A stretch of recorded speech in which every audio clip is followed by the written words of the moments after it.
Hello, my name is MooingCat and welcome back to another beta recap. In this video we have some interesting stuff in the daily changelog. We have a first look at the 2023 winter event buildings, and we also have some more Halloween event spoilers to talk about. But before going into that, let's start with the daily changelog. It's been a while since I've covered this, but that's because this time there is some quite big stuff that does need to be mentioned. First of all, though, just quickly wanted to mention this. They've made some general login performance improvements, and also later on in the week we did some further loading time improvements. Don't know any specifics, but it's always nice to see that they're making some behind the scenes improvements. But the big thing, the thing I want to talk about, is boost item limits or nerfs. So, coin and supply boosts can be activated up to a limit of 10 per boost at the same time. Unfortunately, this change wasn't necessary as we found that at times an overwhelming number of boosts might cause technical issues for some players. In addition, we hope that setting a universal limit across all player base can help facilitate fair gameplay. This one I really don't like at all.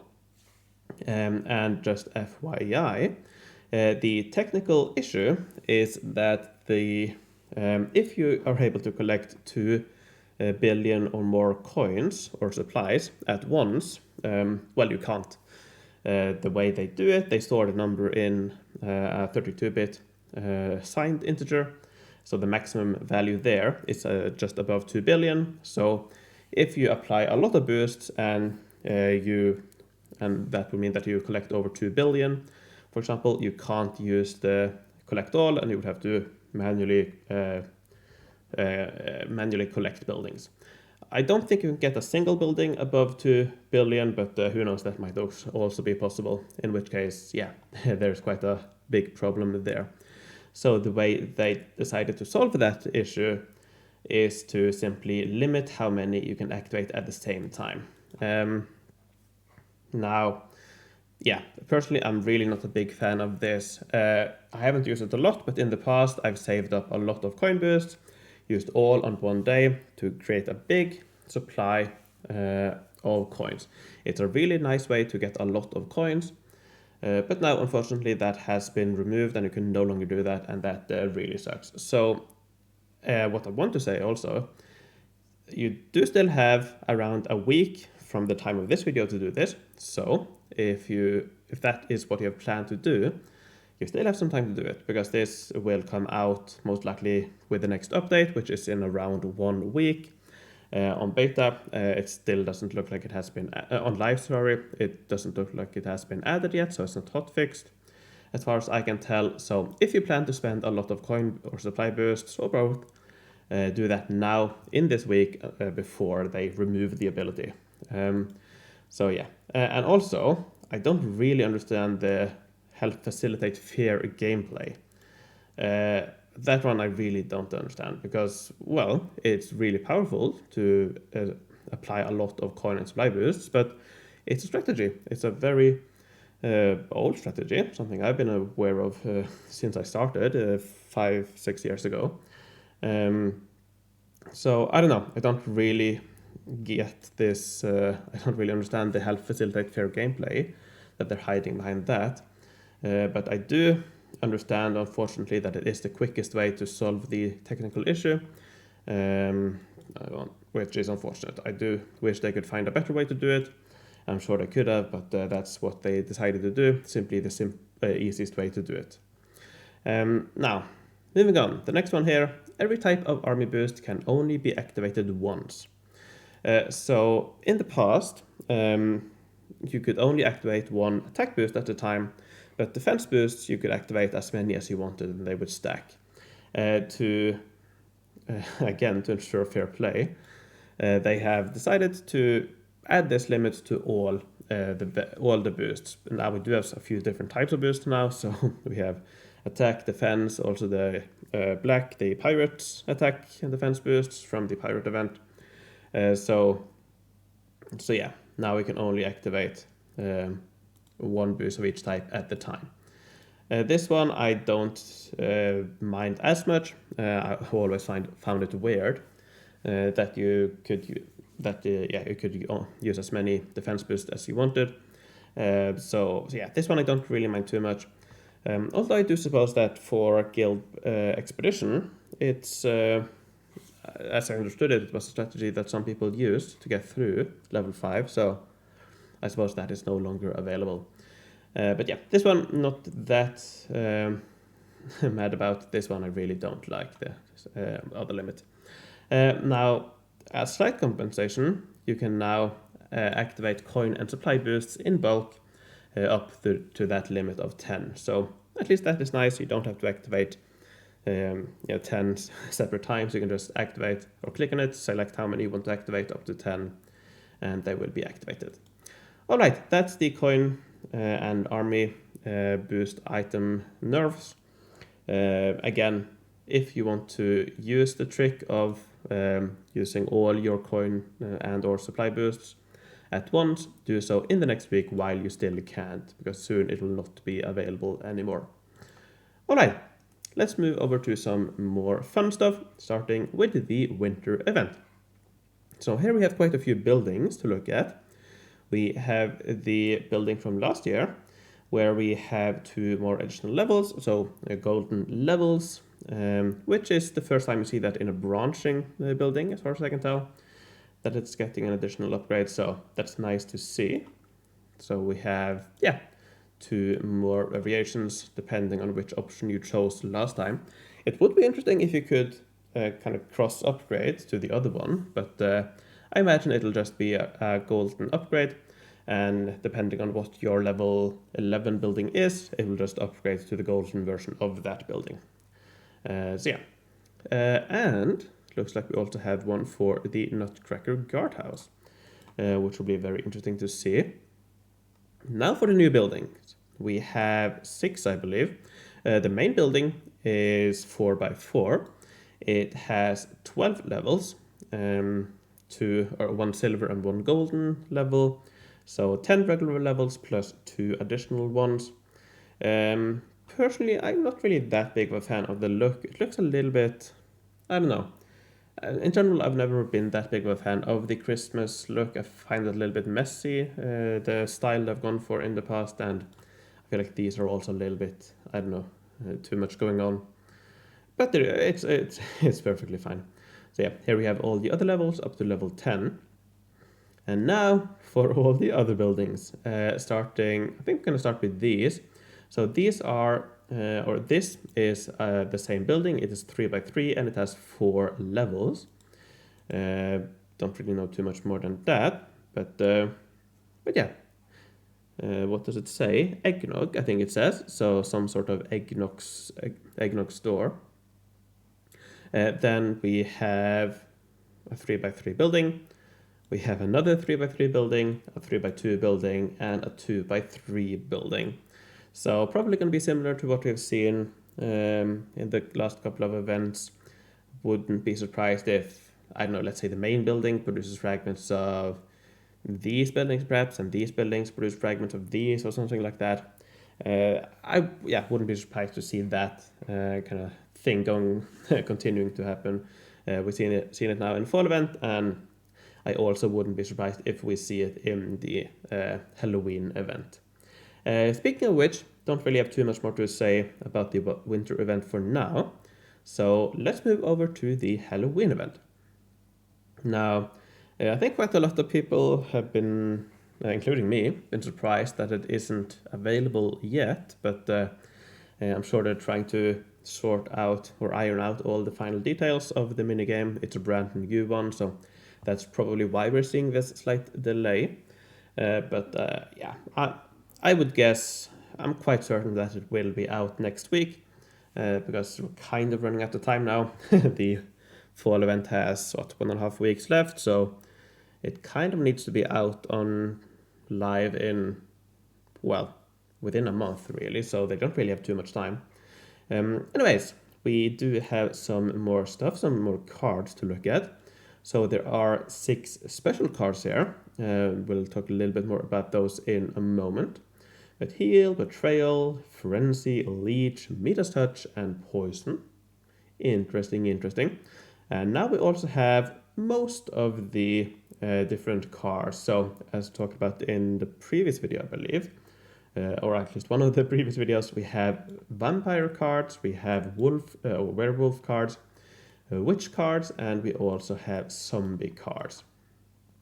So yeah, now we have all the different variations, almost all the different variations of these, and I think they look really cool, all of them. And as we talked about in the last video, we kind of have this rock, paper, scissors thing going on, where, what is it? The the zombie, I have it here actually. The zombies, they will beat the werewolves beat the vampires, and vampire will beat the zombies. So kind of a triangle thing going on. And then we have the witches, which are not really included in those. In this graphic here, we see the witch in the middle, so perhaps they're kind of, yeah, equally good against all of them perhaps, or something in the middle ground, who knows. So yeah, not really that new, that information, but we do have some info screens. So let's go through these and theorize a little bit more about how this minigame will work. Dungeon Deck Mastery. To maximize your chance of success in the dungeon, carefully consider your deck selection and pay close attention to hints. Vampires have bonus attack against zombies, werewolves have bonus attack against vampires, and zombies have bonus attack against werewolves. Notice though, no mention of witches, which is interesting. But yeah, again, we have this triangle thing. So I imagine that based on this, we will be able to see what the opponent has, and we'll be able to choose based on that somehow. Or perhaps you have a range of cards, like in Hearthstone, not that I've seen it, but you have a selection of cards, and based on what your opponents do, you can respond to that. So somehow you'll be able to strategically use the different types of cards to your advantage, which is nice. Key to Victory. As you delve deeper, rarer keys will drop. Unlock chests using bronze, silver, and gold keys. So this, I imagine, will be where you get your daily specials, among other things. The most exquisite rewards await inside gold chests. After defeating the boss, unused cards will transform into silver and gold keys. Daily chest openings offer additional rewards. So the boss, that's probably referring to these here. So we have the zombie boss, we have the werewolf boss, and the vampire boss. So perhaps then these will only be available for your opponent as you're fighting your way through. So you'll be using the regular cards, and the enemies perhaps will have some regular cards, but also a boss that you have to win against or something like that. And perhaps the witch boss doesn't exist, and perhaps the witch is only available for the player and not for the enemy, the opponent, perhaps. I don't know. Interesting. Let's continue. Where were we? Strategic fight, I think. Initiate combat to engage in simultaneous battles. Not quite sure what that's supposed to mean. Can you do more than one battle at the same time, and why would you do that? I don't know. Random attacks along with card type bonuses determine victory or health loss. So I imagine this will be, I guess in a way similar to, probably not the best example, but the old soccer event, where you had a certain chance of winning with a certain card against another card. I imagine it will be similar to that. So based on how strong your card is and the enemy card is, you will have a certain chance of winning. But if you win or not is based on chance, probably something like that. Assess your health carefully, as ensuring survival is crucial. You can redraw cards or purchase health points to increase your chances of success. It'll be interesting to see if the health points purchased, if that's referring to event currency, or if that is for, I don't know, diamonds or something like that. Hopefully it is for the event currency. Strategic redraw. Strategically utilize the redraw feature. If the drawn card is too weak against your current enemy or too powerful for your present, so I guess this also means that you don't want to waste your cards, I suppose, waste powerful cards if it's not necessary. You can opt to redraw. Choose a new from 3 cards, but be aware that subsequent redraws won't present the same choices. Unselected cards will be reshuffled into your deck.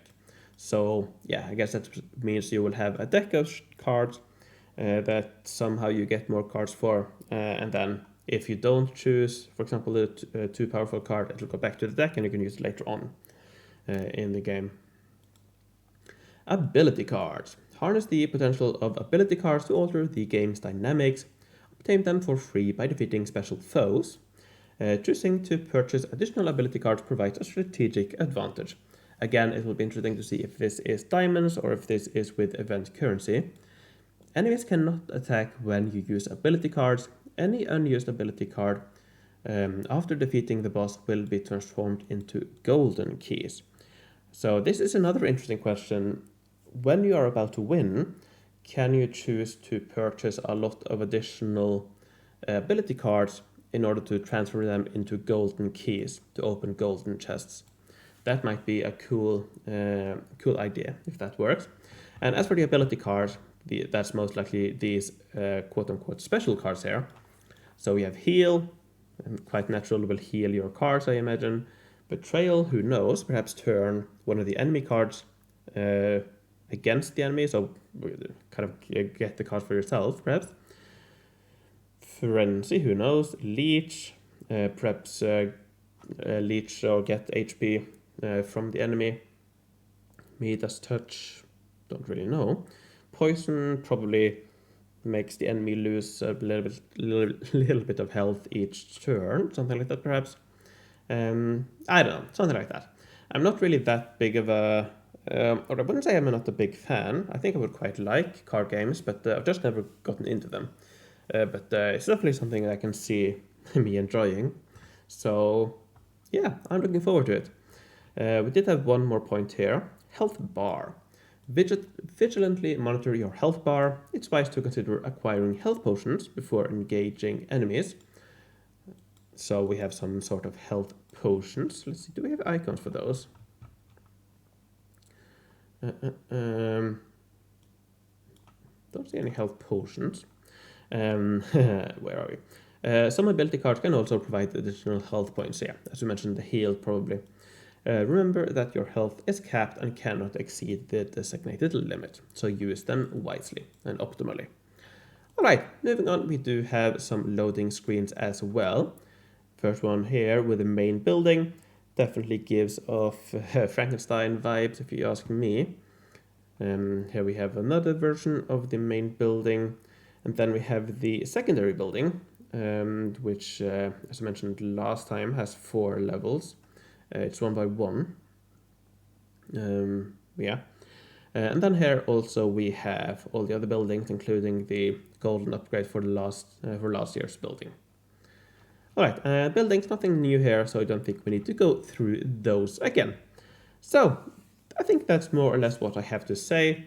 Again, reminder, if you want to use up all your coin or supply boosts at once for a massive boost of coins or supplies, do that in the next week before they limit it to 10 at a time. Alright, that's about it for this video, but before I end, let me thank my Patreons for their support. I would like to thank Homstar, Lorden, Kim Kelly, Rolf the 8, Dan Suminad, Shanti, Hekate, Dark Matter, Mylia, Sierra K, Merrick B, Hugo Count von Count, Drew the Generous, Susan Weiss, Rocco, Spike from No Remorse, Earthen MS, Atomic, Flavis the Avenger, Arkler, Jibber, Whiskymeister, Mar and Sir, Hoss, Hector Glebe, Adarel, Mike, Option the Obsessed, Ruth, Karen, Dennis, Flavis Belisarius, Stampe, Podger, Missy77, Niklas, Mike So, Michael, and Early Morning. Thanks a lot for your support. Thanks for watching. Take care, and I will see you in the future. Bye bye.